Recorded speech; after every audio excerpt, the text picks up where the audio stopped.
This will be a day long remembered. Now I am the master. Welcome to another episode of Legends and Theories.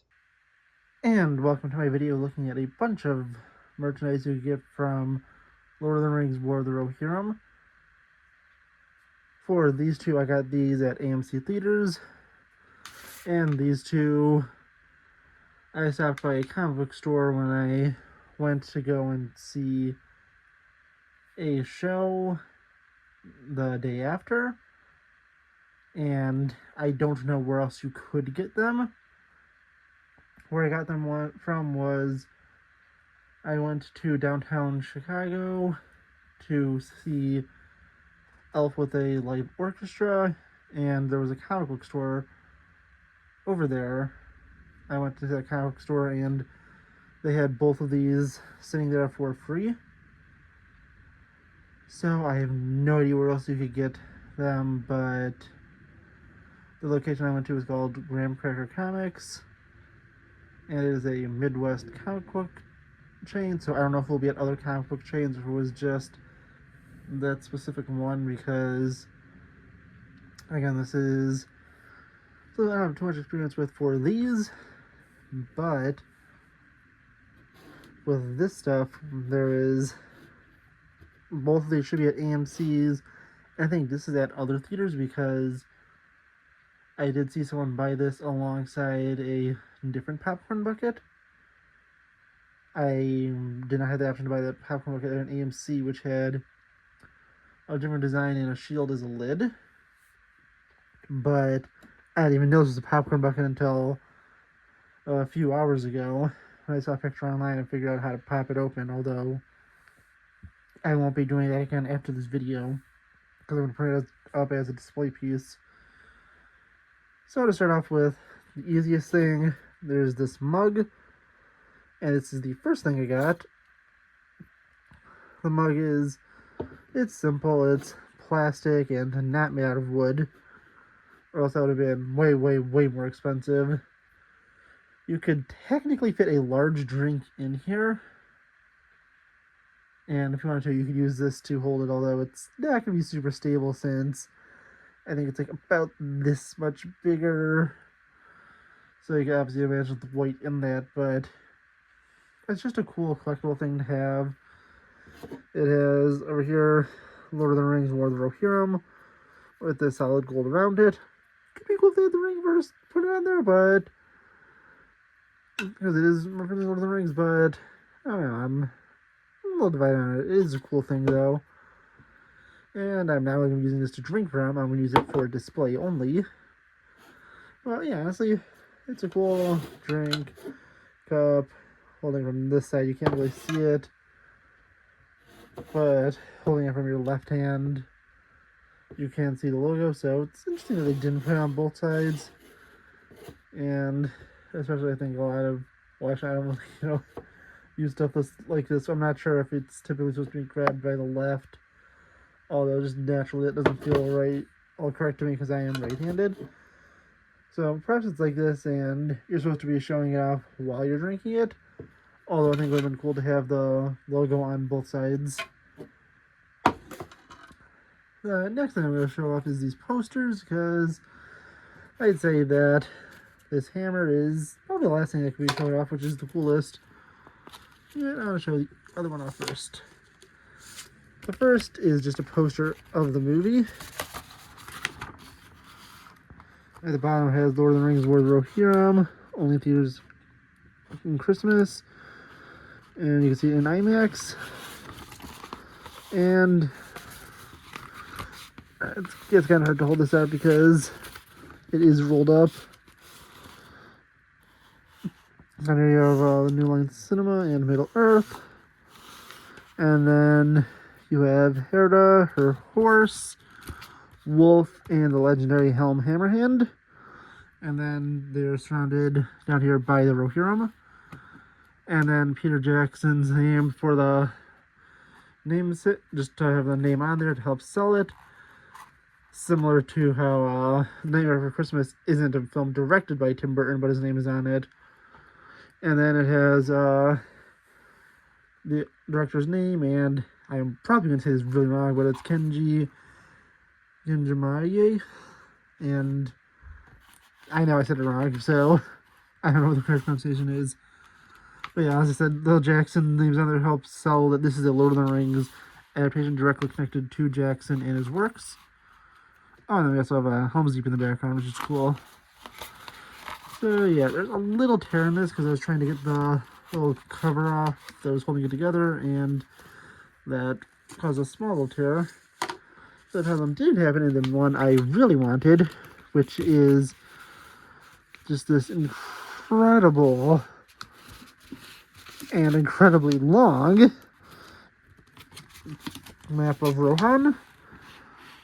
And obviously I do have full-on Tolkien maps from those Lord of the Rings books I showed off on Hobbit Day. But here has Dunland, Rohan, Isengard, part of the Misty Mountains, the Gap of Rohan, the White Mountains down here, and this says Rohan, the year 2758 of the Third Age, from the film Lord of the Rings, World of Rohirrim, only in theaters Christmas 2024. But yeah, honestly, really cool map of just this entire realm of Rohan. And as you can see, it's just outside of Gondor, where this is the beginning of the forest that in the books the company rides through. There's also cool things. You have Edoras over here, and this is the biggest map I've seen specifically of Rohan. Not continuing on, I can't remember exactly where left, but we have the Druidan forest down here, and in the books the fighters Theoden pass through here with the help of the natives to go and ambush the armies that are sieging Minas Tirith. So this is just outside of Minas Tirith, although some of this area over here should be Gondor. Yeah, first we have the Eastfold, and then the West March, and I'm trying to find specifically the West Fold, see if that's on here. That's the West Fold right here, and of course this map has a question of where is Gondor, where the West Fold fell. Obviously you can't see Gondor on here, so that is a good question. But there are a few other locations like the Emyn Wheel, which is the area that Frodo and Sam are guided through with Gollum. So I'm finally what this map is. We have Fangorn up here, and it looks like there's some small Ents. And of course, the Hornburg down here, since it has not been named Helm's Deep yet. Okay, I get interrupted, but we can now look at the hammer of Helm Hammerhand. And the only sort of inaccurate thing is these little lines on here, so you can pop this open and put popcorn in here, or just really anything. But yeah, honestly, it's not a necessary feature. You can close it, and I don't want to mess with the seal anymore, so I'm not going to be opening it again. Okay, now that I have gone and closed this hammer, I probably won't ever open this again for the rest of my life. I'll probably forget that it can open. You can lift it up. It has a good amount of weight to it, but not an extreme amount. Technically, if you wanted to, you could probably stuff this filled with something to make it feel heavier. But you have this nice design up here. I don't know the exact design because I'm not a complete expert on Tolkien lore, but it reminds me something of the sun pattern from Numenor. And then up here there's a spike, obviously to use in combat. The handle, it could be cut from there, although it's intended to be held with one or preferably two hands. So you have enough room to swing it around, but it's kind of hard to show that off on a hammer when I don't have too much room in front of me. You could also detach it from the bottom, probably so you could clean butter out of it after your first intended use if they actually told you this was a popcorn bucket. But if they didn't, you can just keep this as a cool prop. And yeah, honestly, that's what I did. I wanted to have this as a cool prop, didn't even know it was a popcorn bucket. Bottom down here, also has a spike. So yeah, honestly, I might look into seeing if someone has a 3D printer. If I could get a small plaque made for this, like the other Lord of the Rings swords have.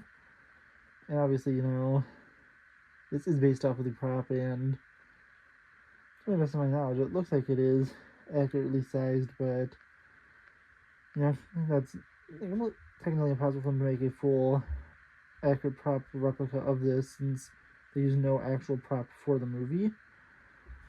But I would like to, of course, get a few actual prop replica swords.